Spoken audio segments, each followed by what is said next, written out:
Hey, it's Chris. Why is it still sitting here? What games do you need to know about on crowdfunding next week? Well, I'm going to tell you. There's two big ones that are on my radar that you need to know. But why, again, is this sitting here? It's because I have not received emails from either winner of the 7K giveaway, which means I still have 2 copies of Uprising Curse of the Last Emperor with the expansion here. So, Paranoid Custodian, as well as Jason Abraham, if you are watching, you need to send me an email down below. Otherwise, if I don't have emails from you in the next 48 hours after this is airing, I'm going to draw 2 new winners, which means if you commented on the original one, don't fret, you may still have a chance.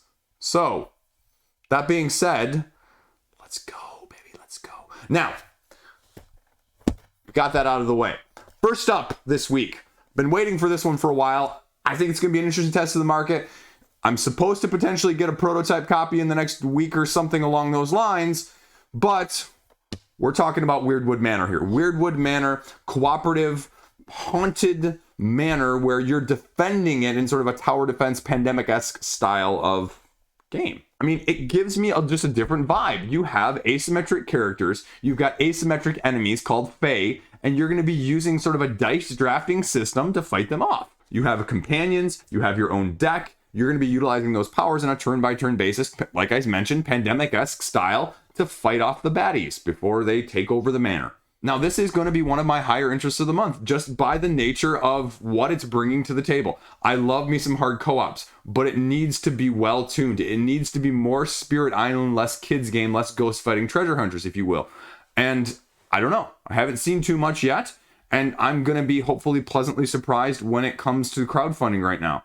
They run you through, again, a little bit of what you need to see here. Unpredictable magical maze. I mean, look at this rotation scheme. I mean, that really intrigues me. How is this actually going to flow? Is it going to work as well as it just appears in my mind, right? That's the question. I just love the idea of this.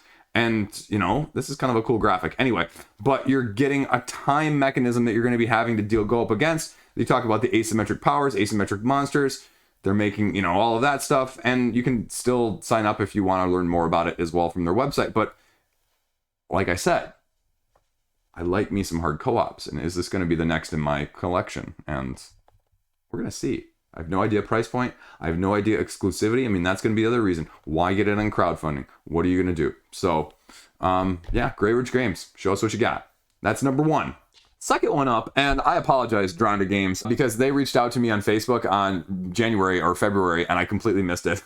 They posted in one of the board game media groups on Facebook this past week, and were like, hey, is anyone else interested in covering it? You know, as a print and play, we can, you know, send you the files and stuff. And I looked at that and I was like, that looks familiar.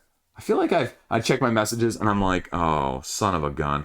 So I apologize. But this looks like the next very interesting roll and write. And it's more of a flip and write because you're going to be doing sort of a combination of train building, old Western style dueling with poker, because you're going to be like creating this poker hand, which is going to allow you then to build your railway tracks and build your, you know, kind of environment around it. You're basically building an empire as a railroad owner from one place to the other, connecting these establishments and satisfying the demands of whatever is displayed out in front of you. There's going to be 3 different goals every single game with a high amount of turnover in the sense that there's going to be many of them that you have the potential to go through. And it just seems kind of cool. Now, Duranda, you may recognize that, you may not. They did the previous Isle of Trains that I covered, and then they've also done Solar Sphere and Solar Storm, sort of the dice drafting, but then also the hard co-op, sort of light team-esque game, cooperative, that went out previously. I think it was at 2020, I think. Just kind of cool. I think that roll and writes are definitely underappreciated. Aquamark Games has put out consistently Aquamarine, as well as the other one I'm completely blanking on that was one of my top 10 games of 2021 or 2020. So I like that concept of easy to get to the table. You buy it, you laminate it for $3 to $5 and you call it good. Which reminds me, I haven't played Aquamarine enough to review it, or Sunshine City, the one with the city generator thing that you can get like 1 million combinations of. I haven't played that one yet either. I have to print that one off.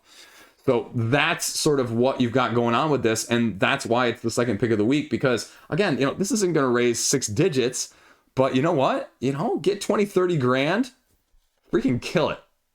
Show them what you got, Dronda and Grey Ridge. Show them where the indie's at this week. That's why we talk about them each week. This week's no exception. You know what? Let's do something else at the end here. Let's do something completely different, completely new. We'll put this aside for a second as a reminder that send me a freaking email or I'm pulling a new thing. Okay, we have reviews coming out. I have reviews done. I have reviews I need to do. I'm going to just poll you guys right now. You tell me what you want to see. Okay, we've talked about it previously. You just let me know in the comment section. Legends of Void, that one. Keep the Heroes Out. Okay, 2 possibilities right there. We got Marvel Age of Heroes over here. We got Soccer Arms here. We got Batoku here. And we got Jerusalem over there. Jerusalem, I know it's not, I'm not pronouncing it right. Starfighters from Alley Cat Games. We got this one right here as well. What do you think? I also have Dice Manor, the latest from Arcane Wonders. All of these are lined up in some way, shape, or form, hopefully going to be sooner rather than later. Which one do you want to see me put out? Now, I've got a couple I haven't played too, like Terraforming Mars, the Ares Expedition. That one's been sitting next to me here in the back room, waiting to get reviewed as well. So, what do you think? What's on your radar? What would you like to see next? What is going to cause you to click on that video and say, I want to check out this review, right? Not just a meh. Or you know what? We can do Hamburg as well. I haven't got enough plays in Hamburg, so that one would be a stretch right now, but we can make it work. We can make it work. Also on that radar is Endless Winter as well. So Endless Winter's out there as another possibility. I'm trying to look around and see what else I haven't done that is pending. I've got 1 or 2 crowdfundings that are upcoming as well. So things that haven't been, things that have been announced, they're just not anywhere anytime soon. I'm also working on Crown of Ash. That's crowdfunding currently. So that one might be coming out this next week as well, because I think that campaign ends very, very soon. But which one would be appealing to you? Or, especially if you're a Patreon folk, what else do you want to see me review? Pick a game. Pick a game. Let's play this game. Pick a game. I'll go buy it. I'll review it on the channel. If you guys can convince me, if we can hit 2,000 views on this video, I will buy a game of random choice based on the comment section down below. Right? We'll play a game. Patreon folks, they get triple votes. I don't know. I'll make it up as we go. Pick a game.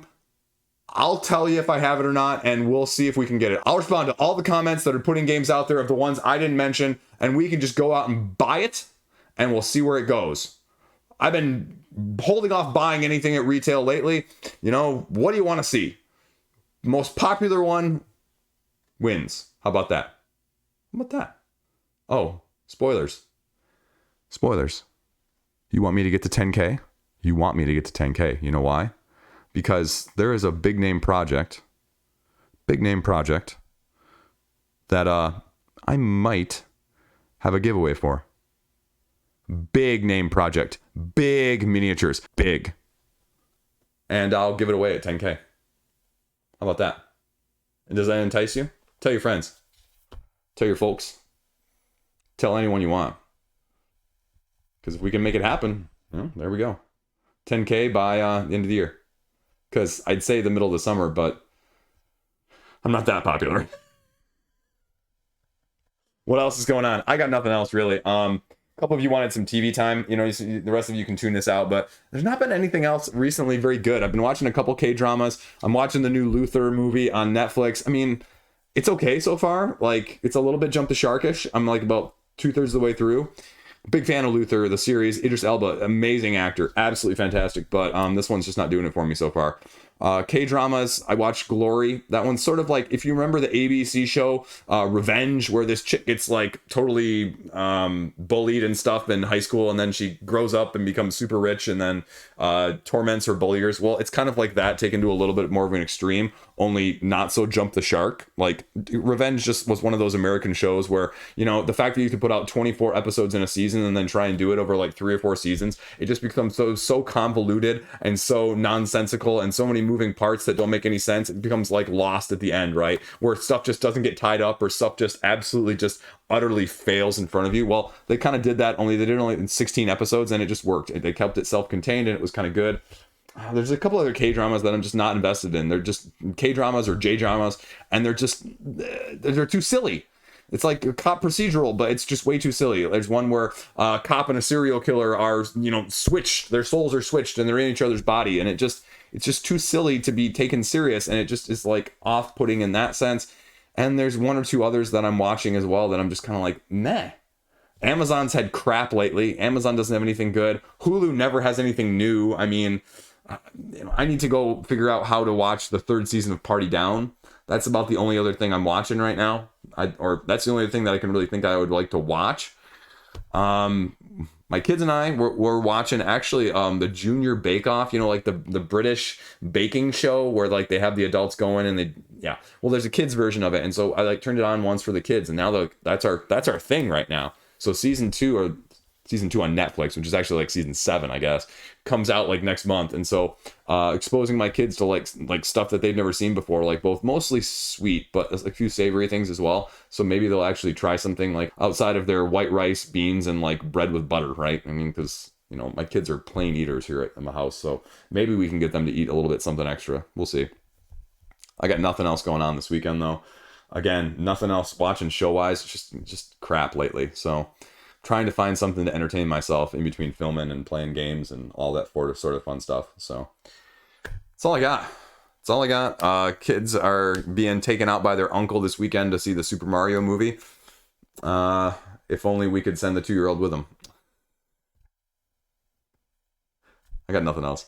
Ramble on, ramble over. Have a great freaking weekend. Probably shouldn't have made the table bounce there with the microphone. Doesn't matter. It's okay. No microphones were hurt in the making of this video. See, and this is why I don't hit 10K. This is why I don't. Thanks, guys. Have an awesome day. Have an awesome weekend.